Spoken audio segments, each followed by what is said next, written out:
Guys, today we're going to explain about DNA replication. It's on your official book on page 40.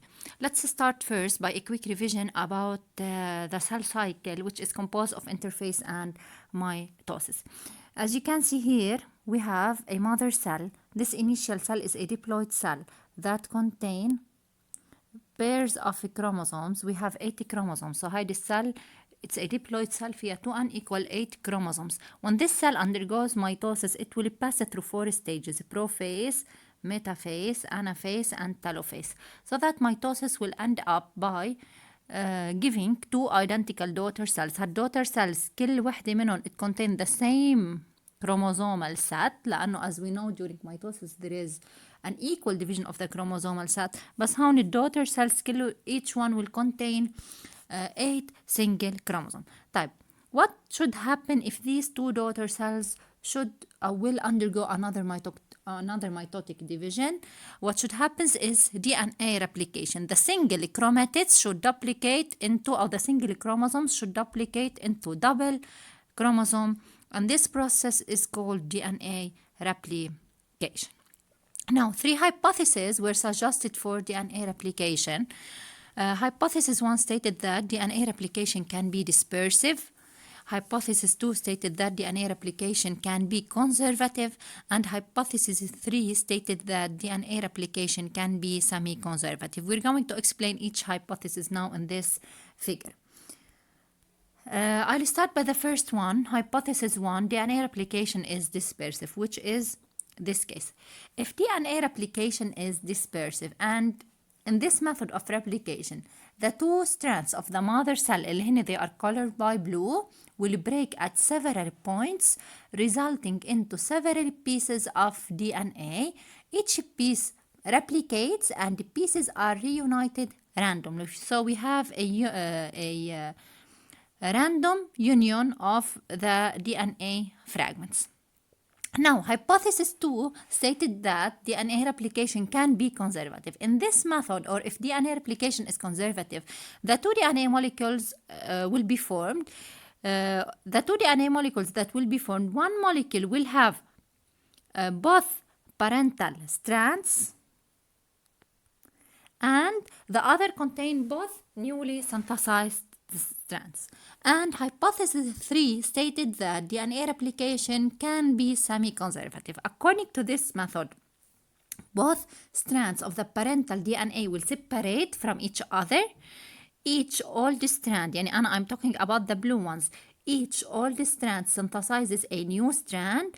Thus each of the 2 resulting DNA molecules will has one parental اللي هي البلو واليellow, which is the newly synthesized one. To know which hypothesis is correct, we're going to analyze or interpret an experiment that was done by a scientist whose name was Taylor. Taylor worked on plants. As you can see, the experiment is divided into 2 steps, the first step and the second step. In the first step, Taylor cultured the roots in a medium containing radioactive thymine, which is a DNA precursor. It's found in thymine.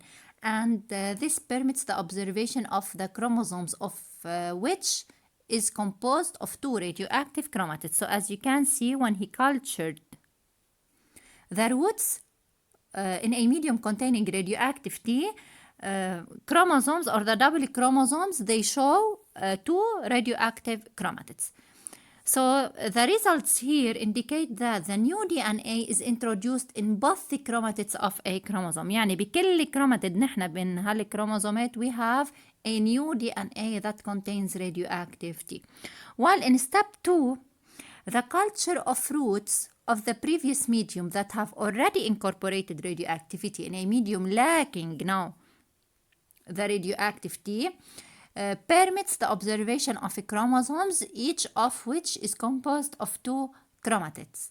One radioactive and the other is non-radioactive. This experiment shows that and proves that the DNA replication is semi-conservative and Also, the results of the second step indicates that the new strand has incorporated the non-radioactivity. So because of that بين في عندي chromatids that are non-radioactive. So here is the interpretation of the experiment. You can copy it on your copybooks or you can print the slide show. So the conclusion from Taylor's experiment, which is on document C page 40, that DNA replication is semi-conservative. What do we mean by semi-conservative? So we have to memorize that DNA replication is semi-conservative. In semi-conservative replication, we have one initial DNA. These two strands will separate, and each initial strand that is colored by blue will serve as a template to produce a new DNA اللي هن that are colored by pink, so that the one DNA molecule will give us two identical DNA molecules. Each one of the daughter DNA molecules contain one initial strand and a newly synthesized one. So as a summary, chromosomes of one chromatid is obtained at the end of mitosis, as we said before. So at telophase we will obtain chromosomes of one chromatid. This single chromatid consists of double-stranded DNA. لكن كل chromatid هي عبارة عن double-stranded DNA. نحن دايما you should always remember that the chemical components of chromosomes, that DNA and histones are the chemical components of chromosomes or chromatids. So the chromatid is composed of a double-stranded DNA. This chromatid decondenses to enter the G1 of interphase. لأنه during interphase there is no chromosomes. We can see there is only chromatin material, so chromosomes cannot be observed. It passes through S phase of interphase, where the double-stranded DNA opens at different sites. We're going to explain more about this step. Then each strand undergoes replication by an enzyme that is called DNA polymerase to form two new strands. Each one of the old strands will twist upon one of the new ones. So we will end up by two double-stranded DNA molecules, and each DNA molecule will condense to form one chromatid. Thus, two chromatids appear. So therefore here we have duplication of one chromatid to become two chromatids. So I'm going to repeat quickly. So at the end of telophase we have one chromatid or single chromosome اللي هن فيهم one double-stranded DNA molecule. This double-stranded DNA molecule will duplicate into two DNA strands. At each one of these two strands will form a chromatid. So because of that, the single chromosomes become double chromosomes or double chromosomes, and we can see them at prophase. So here we have the initial DNA molecule. The two strands, they separate.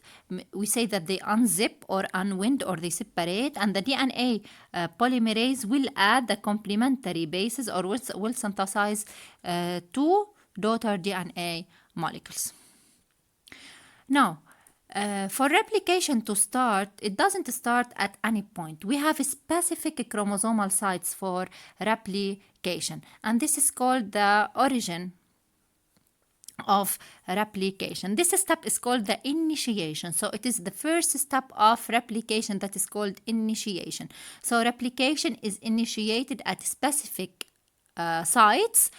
At these sites, there is an enzyme that is called helicase enzyme. This enzyme will break the weak hydrogen bonds between the double-stranded DNA, causing the unzipping or unwinding. We will obtain a Y shape, as you can see. These are called the replication forks. So هن replication forks. Those structures can be observed under the microscope, and the opening of the two strands due to their unzipping or unwinding by helicase will lead to the appearance of replication bubbles. So under the microscope we can see the replication bubbles. Here are the replication forks. So the same information is present in this slide. As we can see, we have different origins of replication. Helicase enzyme will break down the weak hydrogen bonds, causing the unzipping or the unwinding or the separation of the two complementary DNA strands. Then forks will move in opposite direction, and DNA polymerase will help in synthesizing the new DNA molecules. Now you can watch this video later. This video summarizes the DNA replication process. I'm going to explain about this process in details in the coming slides. Now, as you can see, here is the initial strand, the double-stranded DNA molecule. The two complementary strands, as you can see, they are anti-parallel. The first one runs in 5' 3' direction, and the second one runs in 3' 5' direction, so they are anti-parallel. Helicase enzyme will break down the hydrogen bond.